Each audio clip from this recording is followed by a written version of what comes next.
Mid-Ohio implies the existence of bottom Ohio and top Ohio. Welcome back to Motorsport 101.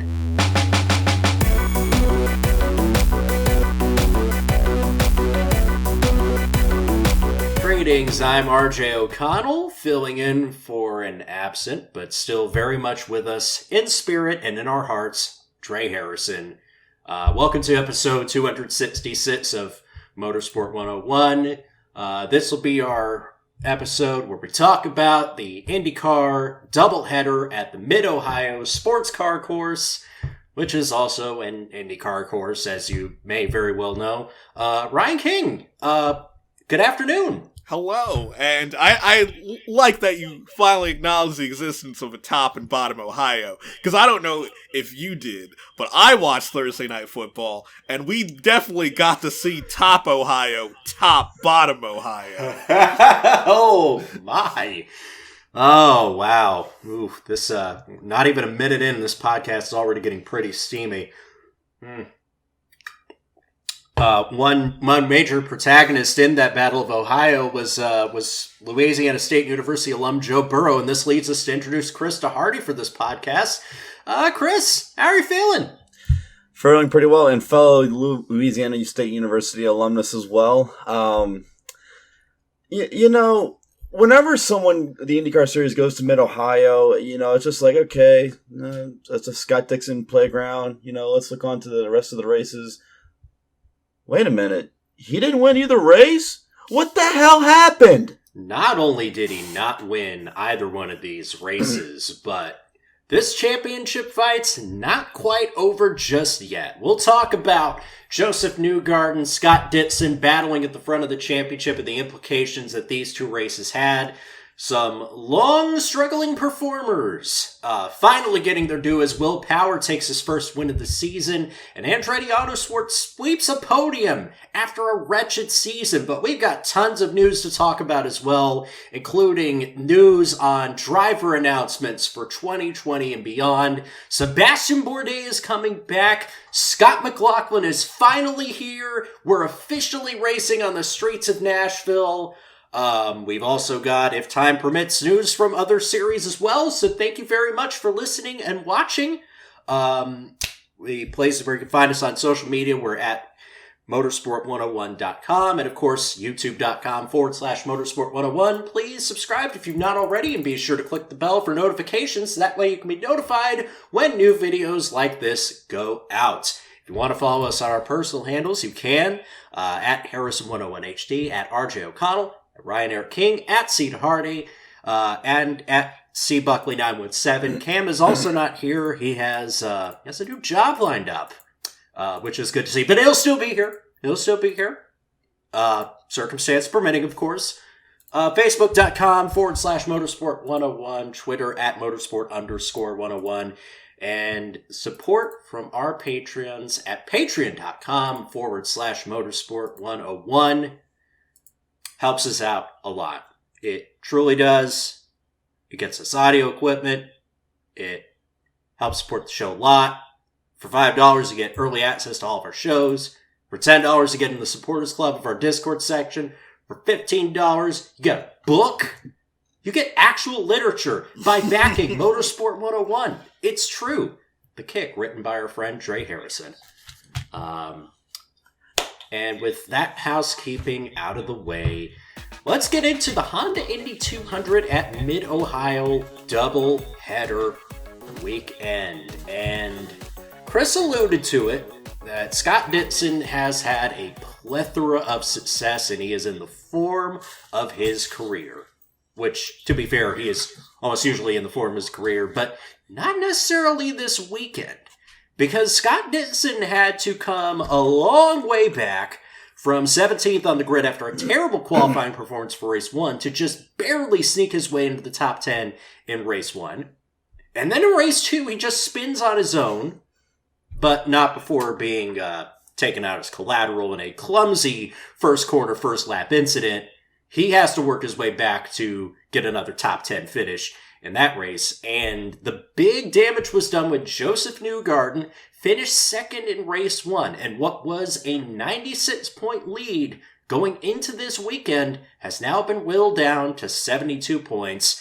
And without bonuses for laps led, pole position, there's effectively 150 points still available in these final 3 races over 2 race meetings. The doubleheader at the Harvest Grand Prix at the Indy Road Course, and the season finale on the streets of St. Petersburg, Florida. No, for real this time. It's actually happening. And the Harvest Grand Prix, we should go ahead and just say, is allowing spectators. The Indianapolis Motor Speedway announced today that there will be 10,000 spectators that will be allowed to attend the Harvest Grand Prix at 2 different grandstands where they're going to be stationed at. Face mask required for the whole time that you're there. But let's face it, if you're going out in public, you really should be wearing it in the first place. So yeah. Damn right. So, King, yes. I ask you, do you think Josef Newgarden still has a shot to run this back and potentially put a late title push on Scott Dixon over these next 3 races? Oh, it's hard to say. Like, after Gateway, a lot of people kind of said that, championship over, it's Dixon's title. Oh, dear. Yeah. But not only did Mid-Ohio show that, hey, they're closing the gap to Dixon, it shows that, yes, even Scott Dixon has bad days, and a bad day could come at any venue, even ones where Scott Dixon's historically strong at. So it's not as close, like, it's not as close as the numbers might make it appear, that, like, they took a big chunk out of Dixon's title lead, but it's the fact that Dixon can make mistakes, that you just need to consistently put in good days, and maybe Scott Dixon has an off day, and you could catch him. Let me put it to you this way, this is just my own opinion, your mileage may vary. The only way Scott Dixon loses this championship, in my opinion, is if he turns into Alvaro Bautista.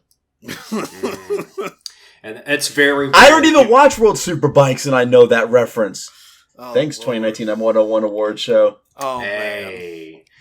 It's very rare that you see something like this happen to Scott Dixon at Mid-Ohio, where in 15 previous starts, he had only finished outside the top 9 twice, and we had won 6 times at this track. So for him to only just barely scrape by with 2 10th place finishes is something. And Joseph said it himself. He has to finish well and make the most of when Scott Dixon cannot perform if he is to have any hope at the championship going into these next couple of races. Have the results here from the first race on Saturday. Will Power wins from pole position ahead of Josef Newgarden in a Penske 1-2.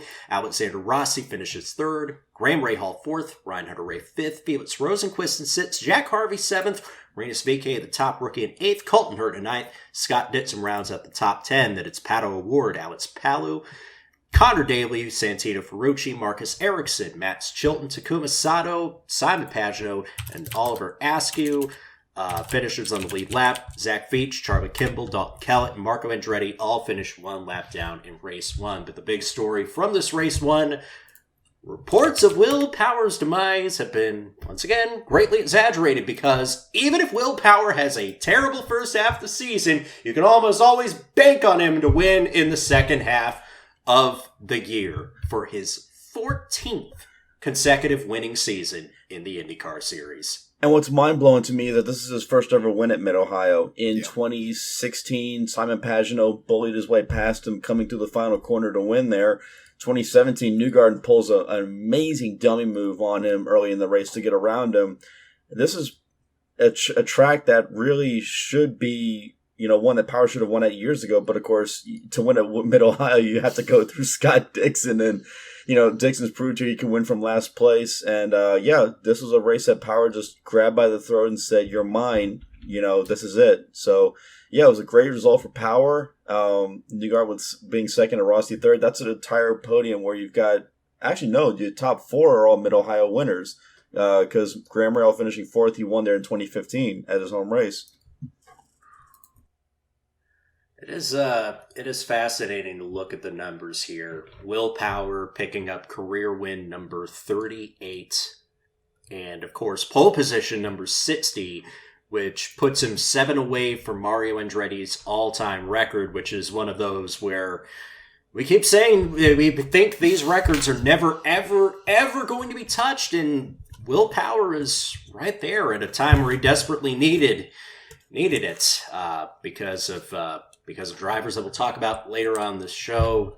Obviously, great to see Will Power still on form. Penske 1-2 finish, and a bit of foreshadowing going into the next day that Alexander Rossi is able to pick up a podium finish at Mid-Ohio, because he has desperately needed anything resembling a break this year, because it has not been kind to Alexander Rossi in 2020. No. Going into that race 2, big surprise, Andretti Autosport, who have struggled for most of the season, not just win the race with Colton Herta taking his 3rd career victory from pole position, but sweeping the podium as Alexander Rossi backs up 3rd place with a 2nd place finish. Ryan Hunter-Reay is 3rd, Graham Rahal and Marcus Ericsson round out the top 5. Then it's Simon Pagenaud, Will Power, Josef Newgarden, Pato O'Ward, Scott Dixon with that 10th place finish as mentioned, Rinus VeeKay, the top rookie in 11th, then Harvey, Chilton, Ferrucci, Askew, Davely, Veach, Sato, Kimball, Andretti, and Kellett. Those were your 21 finishers. We should point out that we did have some, shall we say, some avoidable contact at the start of the race. It was Colton Herta and Santino Ferrucci starting on the front row. They lunge in the corner, and it looks like Ferrucci's a little bit too overeager to make a maneuver, which unfortunately collects Felix Rosenqvist and Alex Palou. In the process, neither one of them would finish the race. King, you had seen this incident. Take me through this. I mean, it's sort of a situation where, especially at a start when everyone's so close together, and it's a situation where it was sort of Santino assuming that he could just rejoin the track, no problem, continue on as normal, but when everyone's so bunched up together at the start, and you can't just rejoin the track, assuming that the guy that you're pulling in front of could just check up, because he can't check up because there's a guy behind him, and then a guy behind him, and a guy behind him. So, pretty much just put everyone in a situation where it's like, hey, do I wreck avoiding you, or do we both wreck? And, yeah. Yeah. 2-1 just didn't work there, and it had rained earlier in the morning, leading to one of the road to, I think one of the road to Indy races actually had to run after the IndyCar race, and so there was no grip on the grass for Ferrucci, but still, when he turned the wheeler to the right to get back onto the track, it just took him right into Alex and to Felix there, and that avoidable contact penalty was an absolute no-brainer. Yeah. Yeah.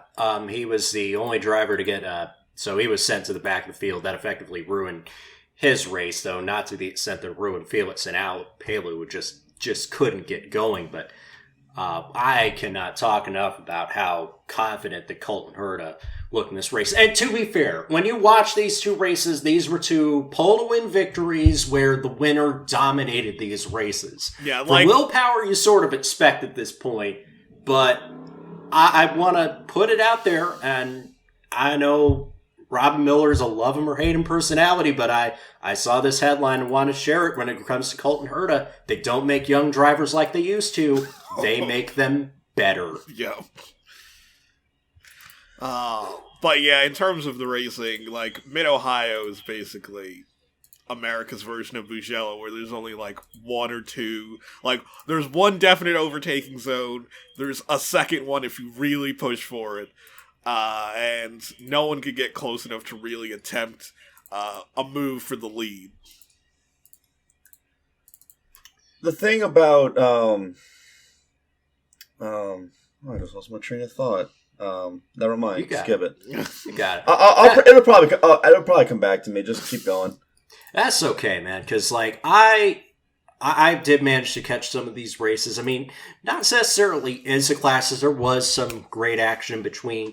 But really, you look at these races and you think that they're setting the table for some very interesting battles going into the final stretch of this season, as we'll talk about here in a bit. So as we go through these championship standings in, it's still Scott Dixon on top, as we've mentioned, but he had a 96-point lead, and again, that's come down to 72 points of an advantage over Josef Newgarden. That is 456 for Dixon, 384 to Josef Newgarden. We got an interesting battle for third place in the championship. Pato O'Ward still third on 338 points. Colton Herta and Will Power with their victories jumped to 4th and 5th in the standings. And another guy who had a great day at his home track, which he is very proud to tell you is his home track, is Graham Rahal with a couple of 4th place finishes. He actually moves ahead of his teammate Takuma Sato into 6th and 7th in the standings, respectively. Then you get further down to Simon Pagenaud at 277 points. Ryan Hunter-Reay 9th on 260. Santino Ferrucci 10th on 249. He has 5 points ahead of Felix Rosenquist in 11th. Very curious Rookie of the Year battle playing out because with another top 10 finish, it looks like Rinus VeeKay has a little bit of breathing room. He's 224 points, 15th overall in the standings. Alex Palou is 185 points. He's 17th in the overall ranking, and Oliver Askew's not too far behind on 181 points. And certainly have to feel with Rinus VeeKay in his recent run of form, 4 top 12 finishes in these last 4 races between Gateway and Mid-Ohio. You feel like he is now odds-on favorite to take Rookie of the Year. And it's crazy because he's the only one of those 3 rookies without a single podium finish. Palou did very well at Road America. Askew did a great job over at Iowa Speedway. But you look at Alexander Rossi in 12th place. When he got out of Gateway, he was in 18th place. So, yeah, this is definitely not where he's used to being. But, even Scott Dixon had to deal with 2004. You know what I mean? Right. Yeah, absolutely. He gained 6 spots just from this race weekend alone, and that was one of the big talking points as the season coming down the line is, if it wasn't for Colton Herta, this season would be a write-off for Andretti Autosport because you look at Ryan Hunter-Reay, he's just now cracked the top 10 in the standings after a couple of top 5 finishes. Rossi is down there in 12th, and Zach Veach, who is a major player in the silly season, he has not finished inside the top 10 since the very first weekend of the season at Texas. Really, the only drivers that are punching above their weight, I feel, in Andretti-related equipment are Herta in 4th and Jack Harvey, who had another solid weekend and is 14th in the standings. Yeah, for Veach, I guess if you put in that very long sound effect, that you could pretty much describe the season with that. I mean, he had 4th at Texas, and then it's just been absolutely nowhere. It's sad because he's, this is his 3rd year at Andretti Autosport, and given his performances on the road to Indy the last couple of seasons that he was in there, I was expecting more top 10 finishes, but absolutely, I don't understand it. I really don't. And Marco's right behind him too. He's 13 points down on Veach as well. I just don't see where Veach is at Andretti Autosport next year. But I mean, I'm not the one signing the check, so my opinion really doesn't matter in that case. Yeah, they are. It's Hunter-Reay, it's Andretti, who we should also mention is. He is 21st in the standing, so not been a great year for Andretti Autosport in the whole. 3 out of its 5 drivers are out of contract at the end of this year, and it's looking like James Hinchcliffe after a solid handful of performances. And can I say, he has been excellent on television, though it is still weird that he's on television when he has so much to give as a driver. It's looking like he is very much at the forefront of a full-time return to IndyCar, which IndyCar will be back in 2 weeks' time on October 2nd and 3rd. It is the return of the Indianapolis Motor Speedway road course and the inaugural, in this modern era at least, the IndyCar Harvest Grand Prix, which of course was released in Japan as the IndyCar Grand Prix of Seasons. We'll take out bonus points for anybody who gets that obscure reference. But we had more IndyCar news to discuss, starting with Some race announcements. This weekend, IndyCar made it official for the first time in a long time, pending, of course, a shutdown from local authorities or NIMBYs. We're going to have a new street race, and it's going to be in my backyard. Kind of. Yes. And then soon won't be my backyard longer because I intend to move soon within these next few months. The Music City Grand Prix on the streets of Nashville, Tennessee is confirmed on a multi-year deal, and the first running will be August 8th, 2021. And King, what an interesting street course they have designed for us. It has big, massive, original F1 Miami Grand Prix vibes. They're going to drive over a bridge, Chris. The Korean Veterans Bridge will become a major landmark of this event. So too is Nissan Stadium, home of the Titans and Nashville Soccer Club. Your thoughts, Chris, on this brand new street track? From the overhead view, it looks like a ladle. Looks like a little gravy ladle. Get you some gravy on the side. It drives right by the Tennessee Titans Stadium as well, and there is a former public relations person from IndyCar that now works for the Titans, so I'm pretty sure she's going to be very happy to see the IndyCar series setting up right outside where she now works. I've driven by that area last year on my way back home from Barber Motorsports Park. It's a pretty good area. I'm looking forward to seeing how they arrange the street circuit. Nashville's an interesting market. Although, if you really wanted to do something wild, we could, in theory, go to the concrete abomination that's right outside of Nashville the next week. Nope. and have a combination ticket, and someone from Tennessee could put up a crap load of money for someone that wins both races. I'm just saying, the Dolly Parton Challenge. Come on, you gotta see. Come on, I can picture it now.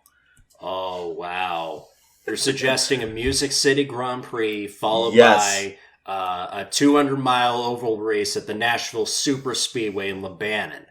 Yes, I'm suggesting that. I'm suggesting that Dolly Parton puts up some money to have a big thing for the Imagination Library. Let's do something big here. Let's think outside the box here, creatively.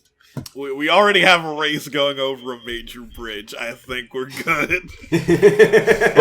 but at National Super Speedway, the trophy for winning is a guitar.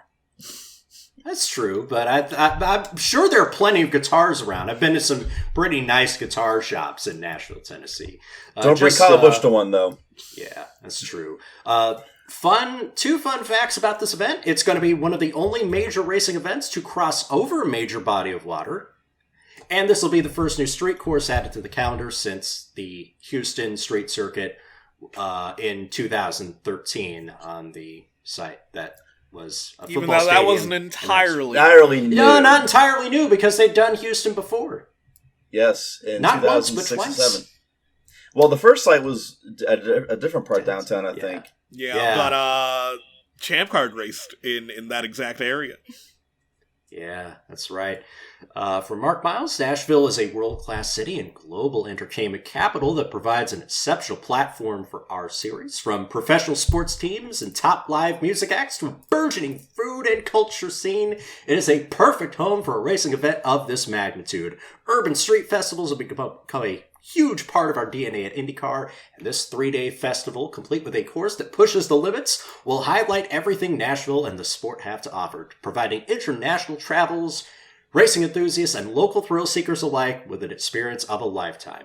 Hey, at least it's not another gosh darn bachelorette party.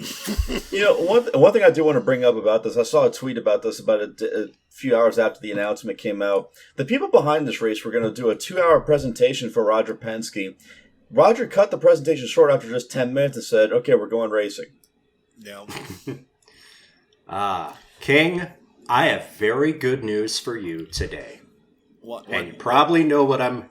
Because you know that I know that you know that I know that you are a huge proponent of the only man to win 4 consecutive American national titles in a row, Sebastian Bourdais. And we have missed him dearly this season if you don't watch IMSA. But Sebastian Bourdais is back. Not just for the end of the 2020 season, which was previously arranged. He was set to drive part of the season in the 2020 car. Things just had not worked out yet. But he is back full-time for 2021, driving the number 14 for AJ Foyt Racing. Now, I know it's Foyt, but King, you gotta be happy that your man's is back. I'm definitely happy. Not gonna lie, when it was announced that, hey, Foyt are gonna have a press conference tomorrow, I was worried. A lot of people on social media were worried. I was a little worried too, not gonna lie, but this is a much better development. Yes, with Bourdais being back full time.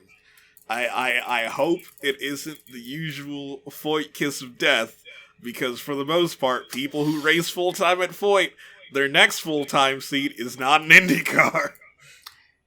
Assuming they get one. Yeah. Assuming they get one, of course, but, they have a veteran driver that they can rely on for feedback and support. They desperately need this now that Tony Kanaan is moving further out of the picture.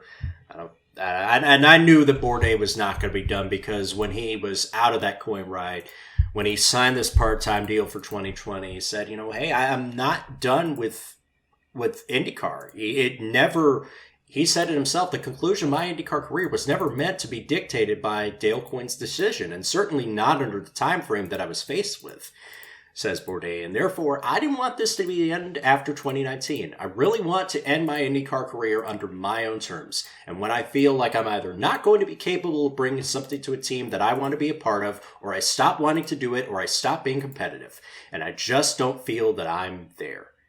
It's been pretty solid in IMSA this season, so yeah, that obviously he's still got the drive and the passion, and obviously great champion, and he hasn't lost anything. Oh no, definitely not. But he'll be back starting at the Harvest Grand Prix. Dalton Kellett's slate of races is run. Tony Kanaan's slate of races run. So now it is Bourdais in the 14 car for the final 3 races, which again, the Harvest Grand Prix doubleheader on October 2nd and 3rd, and then St. Petersburg to close out the season. Actually, the team said they're going to have 3 cars at the Harvest Grand Prix. They're going to have Kellett there, as well as Kimball and Bourdais. Oh, nice. That is a good spot. Bourdais, so far in the championship, they've run 5 rounds at IMSA. He has not finished outside the top 4 in any one of them, alongside co-driver Joao Barbosa. Last bit of IndyCar news looks really interesting. Oh boy, we were hoping, and we were so devastated when the world was turned upside down, and we knew and just assumed it was never going to happen, for at least, certainly not for 2020. But, Chris, Scott is here. It's the battle for the best Scott, who's actually from New Zealand. only this one actually represents New Zealand. Scott McLaughlin is here. He's coming. Arrived. Before everything, and I'm just going to phrase it, before everything happened, Scott was supposed to take place in like 5 or 6 races this year, and then the world lost its collective minds, and everything happened. Having watched Scotty the last few years in Australian supercars, he's got such an engaging personality and is so warm and welcoming. We love him. And what other active drivers have a award on our podcast that is given in a positive light? Okay. Scott McLaughlin. Well, and not only that, what I showed my father when I was at my parents' house over the course of the first few months of this whole situation, I actually showed him. He's like, yeah, who's this guy, Scott McLaughlin, that Penske was going to have driving for a few races? And I showed him the last few laps of the Adelaide race from 2014 when he drove the Volvo. Yeah. And then I said, last corner pass and that very infamous slip of the tongue in the post-race interview. And I said, Dad, this is why people know him for those two, mainly known for these two things. One, for not letting Supercar's version of Jimmy Johnson rattle him. And then two, for being so happy at finishing second that he just blurted out the F word in front of everybody. And everybody loved him for it. I don't recall him ever being penalized. I don't recall him being fined for that. Well, I think it was, number one, it's Australia. Oh, yeah. Look, we pretty much acknowledge that this is a much different society. Well, okay. Chris and Zane can attest to this. Look. James. What I'm going for here is that, normally sanctioning bodies have, codes of conduct. You can't do this. You can't do that. You can't say certain things. Yeah. David Reynolds, I'm looking at you here. Anyway, Bathurst 2014 or 2015, if any of y'all want to know. Anyway, but no, I guess it was because it was such a moment of exuberance. It was just a case of no one cared. And it was he was a very likable guy. Unless you were a fan of Craig Lowndes in the 2018 Supercar season finale. Yeah.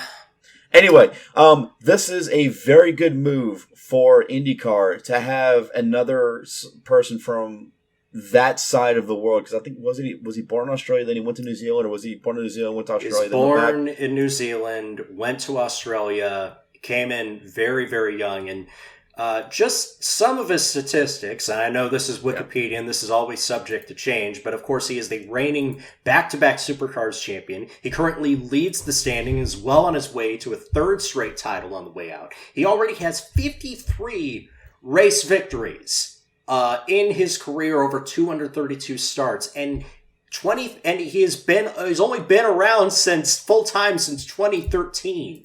He reset the record for the most wins of the season. He won last year's Bathurst 1000. Dubious circumstances or not, he's done it all in supercars. And what an excellent move this is. And just think, we're going to get Scott McLaughlin in IndyCar.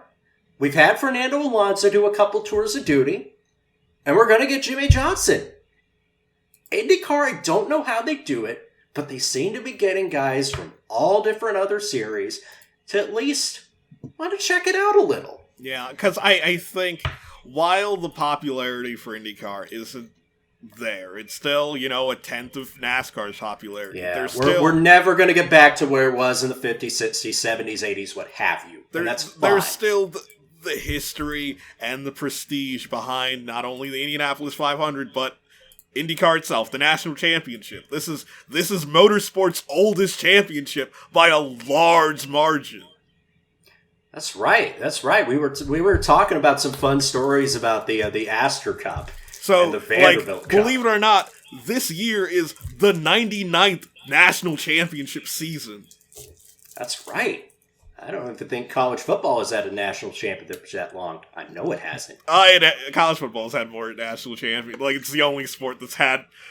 Well, to be fair, in college it's not football, professional. you can just say you're the champion if you really feel it deep down in your heart. Although, let's be real here. We say college football is not professional, but you've got to play at a professional level, especially if you're going to beat teams in the SEC. But yeah, just IndyCar, by far the oldest championship, 99th season. Formula 1's on its 70th season, and it's the second closest championship. Scott McLaughlin is already 5th on the all-time wins list. Let me cross-reference this here. Yeah, he's 5th on the championship. He's 5th in all-time series wins. Only Win Cup, Lowndes, Scaife, and Tander are ahead of him. He's ahead of Peter Brock and Glenn Seaton. Yep. And he's not even 30 years old yet. Glenn Seaton, who, for those of you who don't know, was so famous for coming so close to winning Bathurst in 95, and his engine failed on his family-owned Falcon with 5 or 6 laps to go. Definitely, yeah. He was of course the guy. He was for NASCAR fans, it would basically be the equivalent of Tony Stewart. A decorated champion, one of the best there was. He just couldn't win the one big race in the calendar every year. Or Michael Andretti.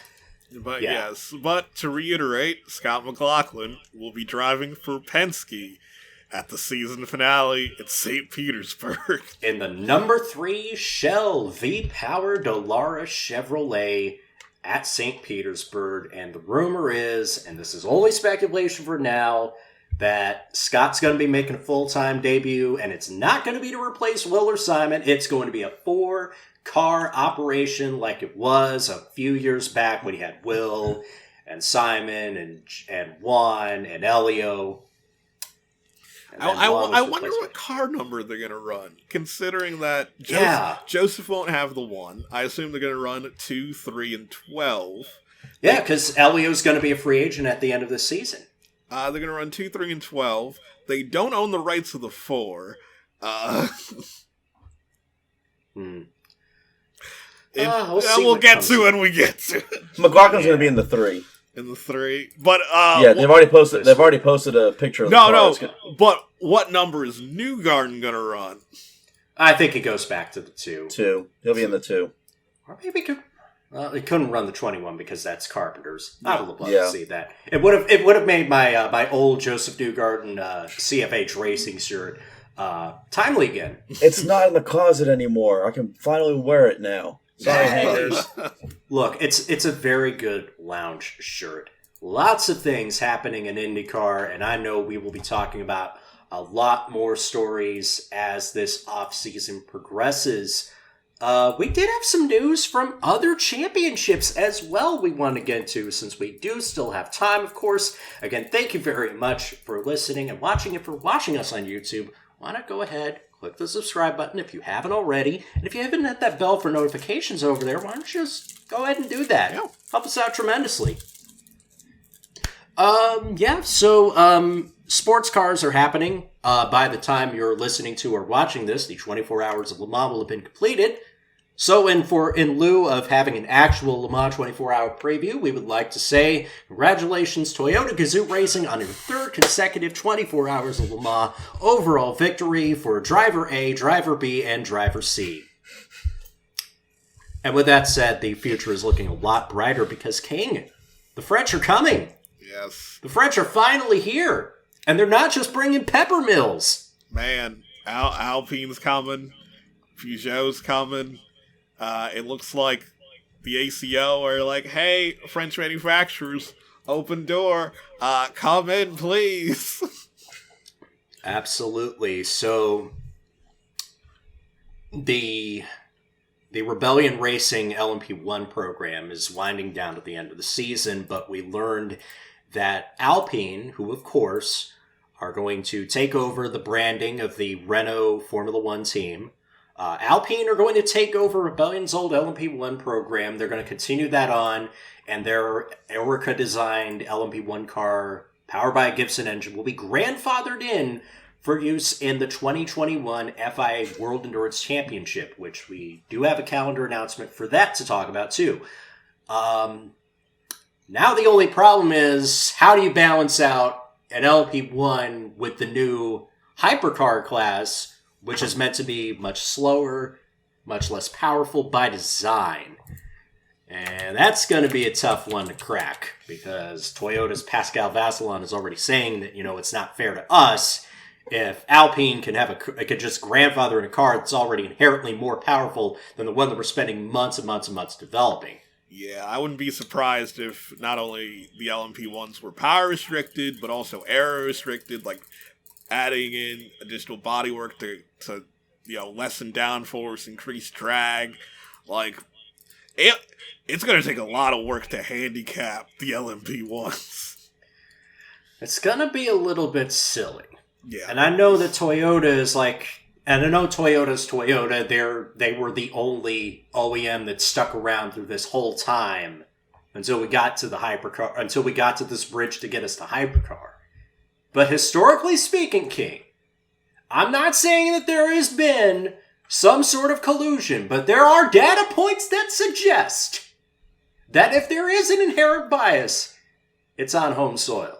Yeah, pretty much you see it in every major French sporting event, whether it be the way that the Tour de France gives out their invitations heavily to French teams for the Tour, or, you know, with the ACO and 24-hour Le Mans, be like, hey, we're not gonna let the French manufacturers and French teams win, or give them the most invitations to the race, but, you know, we're gonna help them out a bit, you know?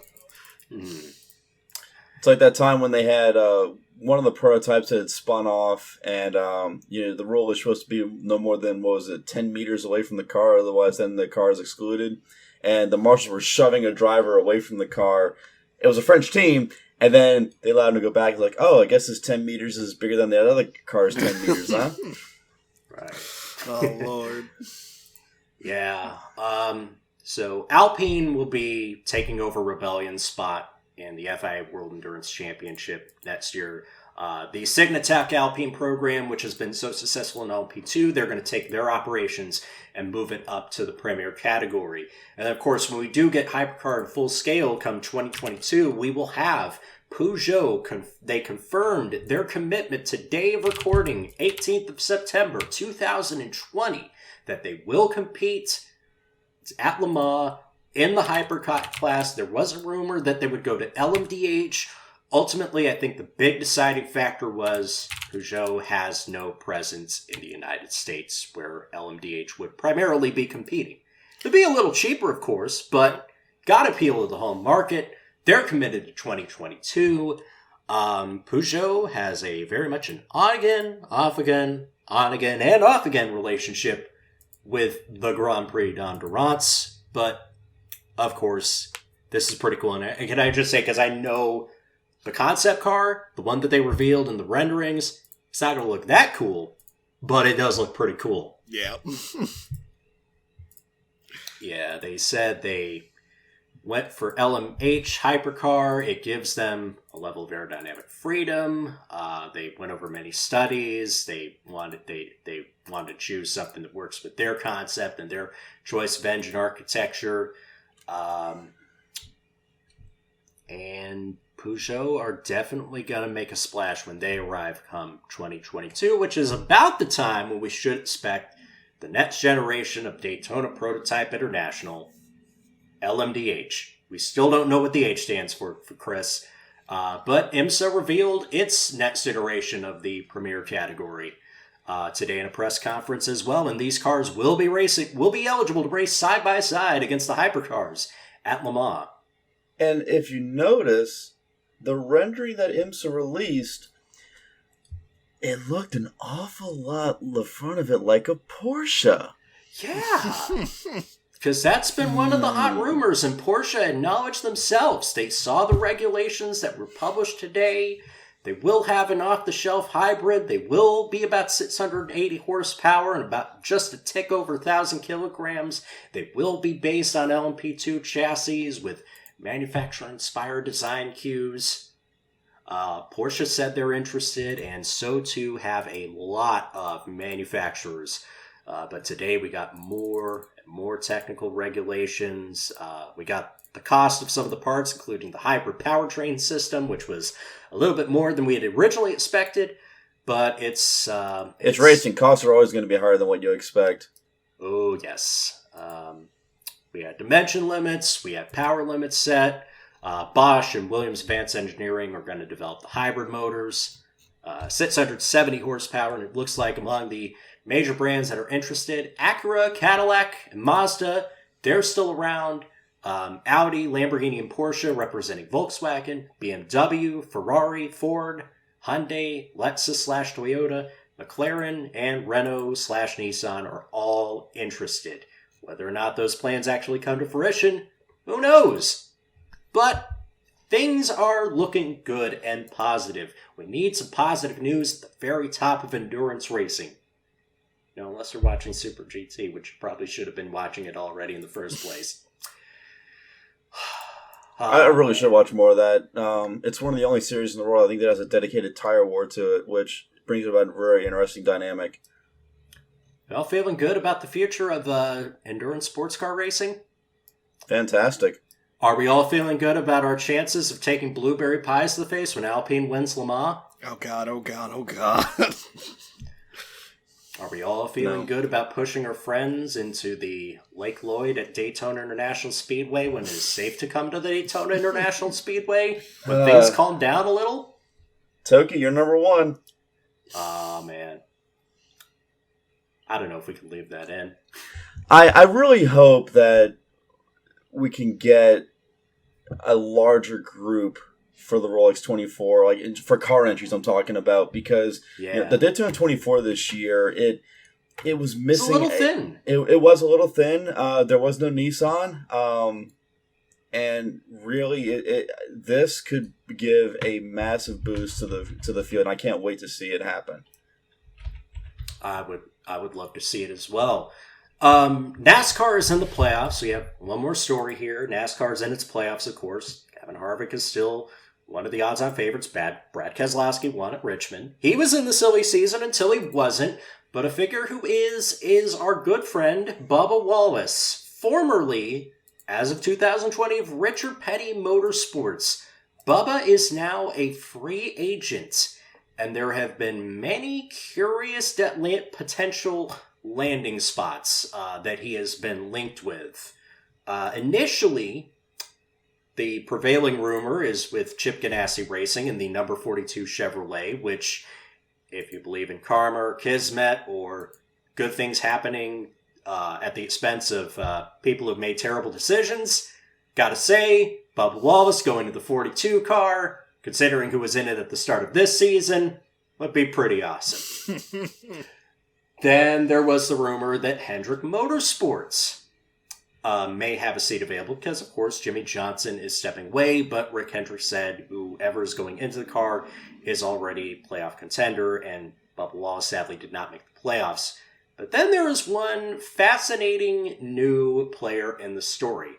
Gaunt Brothers Racing missed the Daytona 500, and that upset me because Daniel Suarez deserved better. But Daniel Suarez is stepping out of that ride at the end of 2020, and the prevailing rumor is that Toyota or Joe Gibbs Racing or somebody is going to inject a giant fucking a whole lot of cash, and most importantly a charter so that they can make all the races into this Gaunt Brothers number 96 Toyota Camry to make it more appealing to sign a potential free agent driver like Bubba Wallace or like Eric Jones, who is on the way out at Gibbs.